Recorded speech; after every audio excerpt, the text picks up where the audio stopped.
We got some new items to talk about here today on a Transformer Tuesday. One of these are items that we briefly touched on during the Transformer Slag podcast Saturday Night live stream, and the other two are two brand new pre-orders that will be going live today, because it is indeed a Transformer Tuesday.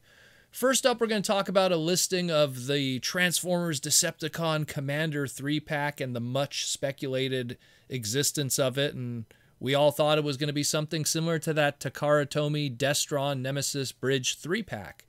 Well, those images surfaced early on the Chinese message boards like Weibo, and it's just a 3-pack of 3 Warrior-class Cyberverse toys in authentic style packaging, featuring Starscream, Shockwave, and Soundwave, but it's not their deluxe versions from Cyberverse. It's the Warrior classes, 3 Warrior classes to be exact.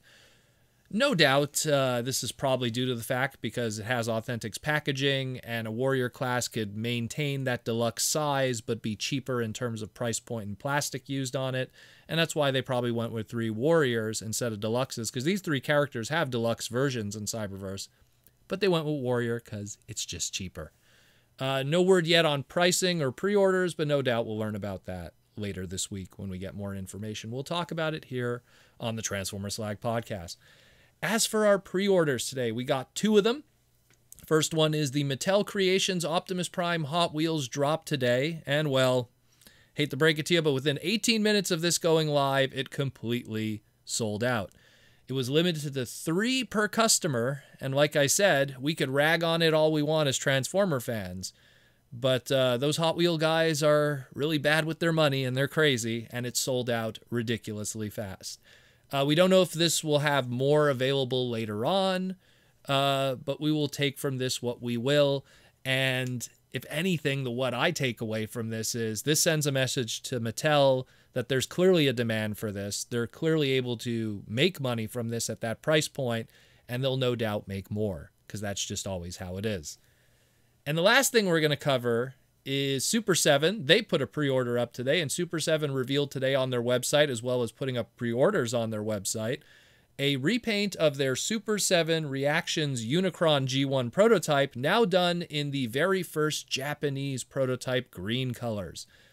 This was the prototype that was based on the earliest art and concepts by Fleur O'Deary back in the day when Unicron was known as the Entity.